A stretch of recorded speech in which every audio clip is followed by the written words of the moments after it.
The wedding at the Cana of Galilee. It's a wonderful story. We get this story every year in January. It's always on the Sunday after the baptism of our Lord Sunday, which we celebrated last week. And so this week we get this great Epiphany story where Jesus does his first miracle, his first sign, and reveals God's glory. Now this is the first sign or miracle in the Gospel of John. There are 7. And the last one is the cross and resurrection, and the first 6 all kind of point toward that last one. In this story, we have water and wine. And in the last one, when Jesus' side is pierced as he's hanging on the cross, it says the water and blood poured out from him upon creation. In this story, the water that's used in these 6 stone jars, each having about 30 to 40 gallons in them, the water was used as purification rites for the Jews. So as people sinned all week, then they would get ready and purify themselves and make themselves clean and appropriate before going into God's house in the presence of God to be acceptable, right? Jesus turns all of those water jars into wine. Now, what's symbolized here and pointing to the last one is that all of the purification rites, what makes us pure and acceptable and holy to God, is no longer from these water jars, but from the one whose side was pierced. And all who were baptized in this water, washed in the blood of the Lamb, are now made acceptable to God in the kingdom of heaven. So all of these signs point to the last, but this one seems kind of frivolous, doesn't it? I mean, there's no life that's particularly changed by this. There's nobody's leg who was healed, or disease was healed, or demons cast out, or raised from the dead. I mean, it just seems kind of frivolous. It didn't change the world. World peace wasn't brought about by this. He didn't show his glory by taming the seas and showing his power over the chaos and nature. It just seems kind of frivolous. Turning water into wine at a party. And maybe even irresponsible. More wine for a bunch of drunk people already. What do you do with all of that? It seems like we got a Prince Harry on our hands when all the good religious folk want the older responsible son to be king. I mean, Harry's fun, but who wants that as your king, you know? You want that as your responsible example to your children? Maybe. I mean, here's a guy, I'm not talking about Harry anymore. Here's a guy who loves life, embraces creation and what God has made, who seems to have more concern and compassion for a person than he does for what's appropriate, and seems to spend more attention on people in need than on social convention. Not so concerned about whether they're the right people, but they're just people, and he embraces it, loves it. Now, in this story, what we get is a guy who, when everybody's already become drunk and there's been plenty of wine flowing, then all of a sudden makes more gallons than anybody is going to be able to drink, and the best stuff at that. I mean, it seems irresponsible and only encourages drunkenness. And here's a guy who is showing his first sign at a wedding. And what's taking place at a wedding? 2 people who have been burning with passion for each other are finally coming together, and everybody's blessing it and saying, go make babies. You bet. And if babies aren't in the cards, then enjoy each other. Now, I get that there are people in this room who are perhaps struggling with alcohol. I get that there are people who are recovering alcoholics.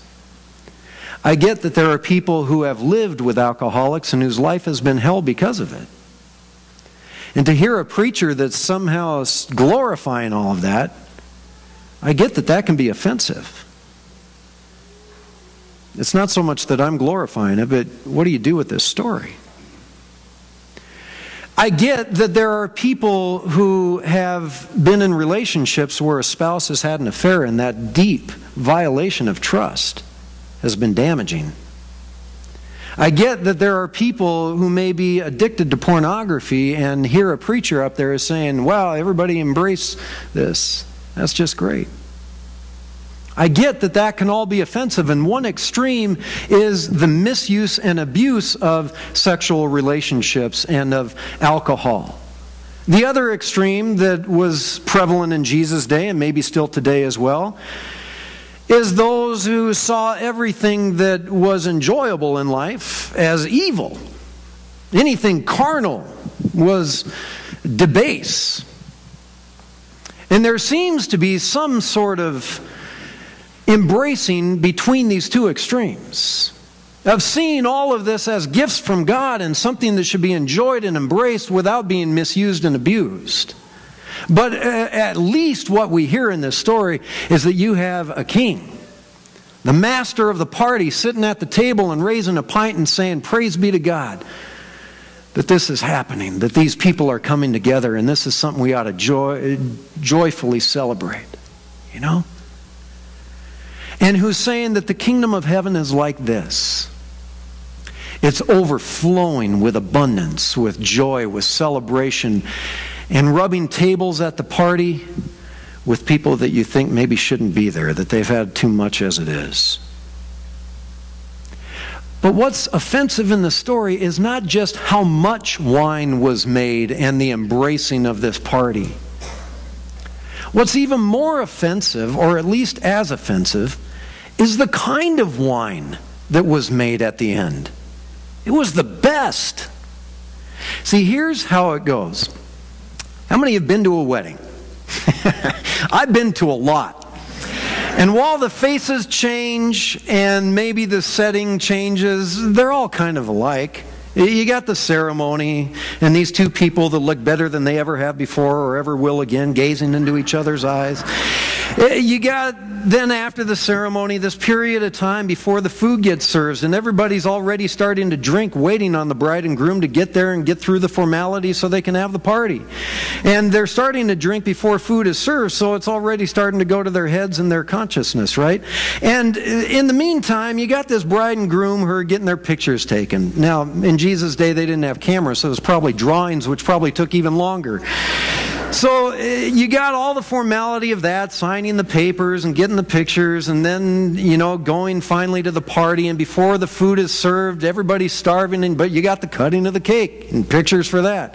You've got the best man who stands up and says a few words, and the maid of honor who stands up and says a few words, and everybody's crying. And then you got the mom and dad that go out and dance with a couple, and finally the party begins. The music starts cranking up and everybody gets out on the dance floor. But all the good, respectable people, they've left by now. Those who know that if they stay they're going to drink too much and make a spectacle of themselves, they have left. And the only ones who are left by the end of the party when finally the music is cranked up and everybody's drank way too much are the family members, the best friends, the people who just want free booze, and the young people who are trying to hit on each other and find their future bride and groom. Which makes me think that Jesus is a very close friend of this wedding party, or perhaps a relative. Because it's at the end of the party, when all the wine's already been drunk, and all the good, respectable people have left, that Jesus' mom comes to him and says, "Jesus, they're out of wine." And he says to her, "Woman, what concern is that to me and to you? My hour has not yet come." That can be a sermon on itself. But she must have given him that good Jewish mother look, because all of a sudden he's willing to do whatever has to be done. And she then turns to the stewards or the waiters and says, "Do whatever he tells you." And she goes off. Jesus looks around and he improvises, or perhaps it was planned all along, I don't know. But he sees these 6 stone water jars that are for the purification rites, this holy water. Seems a little sacrilegious and blasphemous, doesn't it? He uses that to turn into wine for a bunch of people who are already drunk, who aren't going to know the difference of whether it's Mad Dog 2020 or a really fine Merlot.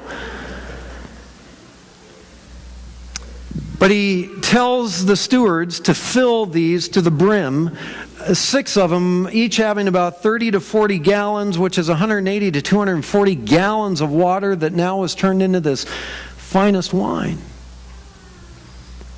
They taste it and they know that something good has happened here. Something miraculous has happened here. And he says, oh, have the chief steward, a.k.a. wedding planner, taste this. When he tastes it, he's outraged. It's not about how much wine has been made for a bunch of drunk people. That's not his concern. He calls the groom over and he starts chewing him out at his own wedding, chastising him for saving the best for last. Because, see, his job and reputation is on the line. You serve the best first for all the respectable people who might hire me to do their kids' weddings. We want to impress people here and not waste it on a bunch of people who are left at the end of the night who can't tell the difference anyway. Everybody serves the best first, but you have waited and served the best for last. This is just wrong. But see, what's so offensive in this story is that Jesus is this wine. He is God's grace that has been lavishly poured out and wasted on a bunch of people like you and me, on a bunch of sinners who most of the time probably don't even appreciate it, don't even recognize it. But once in a while, when at least we do reflect on it, we recognize that it's all a gift. But all the while, the good, righteous people who are living by the law think that that's the best, who think that that's what it means to be a child of God. And then this grace comes along that is abundantly, lavishly overflowing and wasted on people who have been abusing the law, misusing the law. And you want me to rub shoulders at a party with them? It just seems wrong. But these are the very people, like you and me, to whom Jesus is most attracted. The people who are willing just to receive and take whatever God will give. More and more and more. Beggars freeloading on God's grace. Jesus is most attracted to you because you're willing to stay till the end of the party, knowing that with this Jesus as the master, it'll only get better. Amen.